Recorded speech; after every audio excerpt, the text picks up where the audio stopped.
ॐ गजाननाय नमः। ॐ गणाध्यक्षाय नमः। ॐ विघ्नराजाय नमः। ॐ विनायकाय नमः।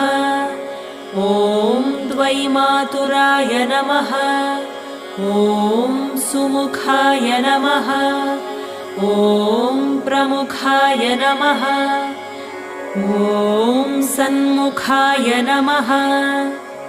ॐ कृतिने नमः। ॐ ज्ञानदीपाय नमः। ॐ सुखनिधये नमः। ॐ सुराध्यक्षाय नमः। ॐ सुरारिभिरे नमः। ॐ महागणपतये नमः। ॐ मान्याय